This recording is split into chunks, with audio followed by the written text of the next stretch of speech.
welcome back to our 2018 Origin Summer Preview coverage. I am here with Ben from Elf Creek Games, and what are we looking at? Well, this, my friend Robert, is End of the Trail. It is a game where you are a prospector in the 1850s searching for gold kind of after Oregon Trail, as it were. And so you'll be exploring the different terrains and trying to find the most gold that you can. Okay. How we do that is with multi-use cards. And on these cards, one of my favorite things. Perfect. You're going to love this then. We have 3 different types of information on these cards. We'll have poker, money, and a card effect. So let's start with the first phase of the game, a bidding auction phase. All right. We'll deal out a number of cards that we can collect and bid on them using the dollar amounts in the top right corner. After that has been finished, we'll go into the prospect phase where we'll actually use those card effects to explore the land as we kind of illustrated here already. All right. Yeah, it looks like we have like oxen, shortcuts, horse. A couple different kinds. And so for this first animal kind of card, it'll tell you up to what row of tiles you can peek at. And from there, after we've taken a look, you can either place a tent down and claim that tile, or you can place your prospector on it to push your luck once the table round gets back to you to try to find one that's even more valuable. All right. If you do, then you can stake that claim, but if you find one that's actually of lesser value, you bust and have to put your tent there. Wow. That makes sense. After 3 rounds, whoever has the most gold at the end will win, but that poker hand is going to come into play as well. We're going to compare the hands, and everyone's going to get a bonus, but whoever has the highest poker hand is going to place their last tent onto the field, and then we'll total up to see who is the most prosperous prospector. Oh, that sounds interesting. Now, you said we flip these over and look. Do they stay flipped over at that point, or is there? Great question. That is all going to be private information. So when we were talking about a bit of a memory aspect to it, a little bit of memory, a little bit of bluffing as well. You might go after one that you know is going to be more valuable, but you don't want anyone else to go after it. So you might actually place down and invest in that tile if no one else gets wise about it later. Gotcha. Nice, okay. And so how long does the game take? The game takes between 20 minutes to 40 minutes, depending on the number of players. So fairly quick. That's correct, oh yes. And there's just enough thinking, to keep you invested the whole time. And what's the player count on this? We can go up to 4. Up to 4? That's right. So 2 to 4 then? Absolutely. And there's even actually, 1 to 4, a solo variant as well. All right. Absolutely. And this is available now? It will be very soon. We have just starting to fulfill the Kickstarter campaign, and I believe it will be available soon after. Okay, so about when do you think it should be available? I would say sometime in the fall or so. Sometime in the fall? Absolutely. Perfect. This looks really cool. Now, I know you guys brought another game with us. That is correct. And we're going to have Galen come in and show us that game, but I appreciate you having a look at this with us. Thank you so much. We will have Galen step over. Perfect. All right, I am now here with Galen from Elf Creek Games. That's right. I don't know why that doesn't roll off well for me. Elf Creek Games, got it. What are we taking a look at here? All right, so this is the new and improved revised version of Atlantis Rising. Atlantis Rising came out in 2012, and it's back. We've made some changes, and we made some improvements, and we're going to get some fantastic new art by Vincent Dutray. Okay.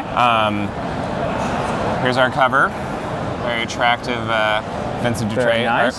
art. So Atlantis Rising is a cooperative game in which you are the counselors of Atlantis trying to save your island from certain doom at the hands of the gods, who are, of course, besieging it with floods and other misfortunes, trying to sink the island before you can get off. Sounds more like Atlantis sinking. It is a little bit. Hopefully there's a happy ending and you rise to safety through the cosmic gate you're trying to build. So you want me to tell you a little bit about it? Yeah, so for those who are not familiar with this game, how does this game work? So it's a cooperative worker placement game, essentially. You'll have some number of Atlantean meeples. You'll place them out onto the board into these different worker placement spots. But then the twist is, each person will draw a misfortune on their turn, and depending on what that misfortune is, some section of the island will be flooded. Okay. Now, if you happen to have a meeple there, they're going to run back to you before they complete their action. It's not until after everyone's drawn misfortunes that we then actually take our actions that we sent our meeples to do. So it's a little bit of a risk-reward in terms of the actions towards the bottom are better, the actions towards the top are not as good, but you're more likely to get flooded out if you go towards the bottom. Flooded at the bottom. The goal is to build all of these components of the cosmic gate. As you build them, they'll go onto our what will be very attractive cosmic gate board. And You want to try to build them all before every tile in the island has flooded. Okay. You with nothing. And I noticed that there are different players here. They have different abilities That's on right, them? yeah. So we have variable player powers for each of the core 6 counselors. We'll be kickstarting as well, so we're hoping to stretch to a few additional counselors. Okay. But yeah, each of them has a special ability, and they use these larger meeples, which are called leaders. So when you place a leader out on the board, the leader is going to get a benefit. For example, the priest lets you re-roll. This is where you collect resources. And normally you'd have to roll a 4 here to collect some ore. But if the leader's there and you don't roll a 4, you can re-roll once, and maybe you'll get lucky on the second time. Now, other people can also share the tile, and anyone who's there can benefit from the leader's power. So that's how most of the variable player powers work. So what happens on a player's turn? So on your turn, you go through a few different phases. The main thing is you put out your meeples onto the board.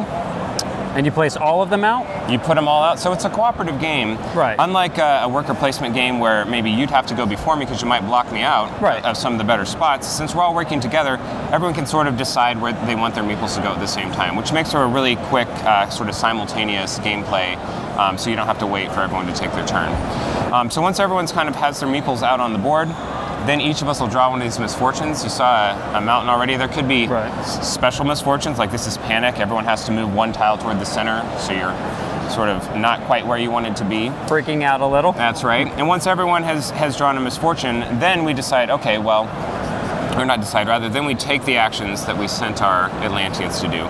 So these regions over here, you'll see little dice, and those are essentially target numbers. So you're trying to roll to get equal to or higher than the number there to collect the resource. And those resources are used over here to build the components. Now there is a special part of this game called Mystic Energy, these beautiful little beads here. Yes. And they're used to sort of mitigate some of the luck in the game. You can always put one of your Atlanteans or more in the middle and collect Mystic Energy for those. And they're used to mitigate dice rolls. So in this case... Yeah, I see here it's on the player board? Yeah, it's on the player board. So if I was trying for a 4 here, I rolled a 2, I could spend a couple extra Mystic Energy to make that 2 into a 3 and then a 4 and actually still collect it. Yeah, and there's some other uses for Mystic Energy as well, like preventing the misfortunes and other things like that. We've got a libraries deck as well that adds some more interesting elements to the game in terms of powers that you can pick up that sort of manipulate what's happening on the island or give you a long-term benefit for the rest of the game. And then there's the cities where you go to, of course, recruit new Atlanteans to your cause. So you can get new workers? That's right. So they have a kind of a dynamic target number over here where it's easier to recruit at the bottom, but it also becomes easier in all of the cities as the city's tiles flood. People realize that things are going poorly. And they need help. And they're more willing to come and help you out. Makes sense. And then this last section over here is the forges. As you can see on our nicely prototyped cards over here, we've got a gray resource, which is, of course, the precious alloy of Atlantium. Which you need to build the components here. But you can only mine ore in the mountains. So you need to... It has to be refined. Refine it over here in the forges. You can get, if you want to take a risk, you can get three of these Atlantium for just 1 ore, but as you get further up top, it gets diminishing returns. And so there's an end game trigger for win and loss. The loss is if the whole thing floods, The whole thing floods. The victory is if we build all the components, ending with the power core, and we all have to spend a bunch of Mystic Energy to power it up as well. Okay. So. And what's the player count on this? We're looking at 6 right now. We're testing out 7, as I said before, because most of the game takes place simultaneously. It doesn't add a lot of time to add players to the game, so it's really just a question of if it's going to work out in terms of how many placement spots and so forth. Gotcha.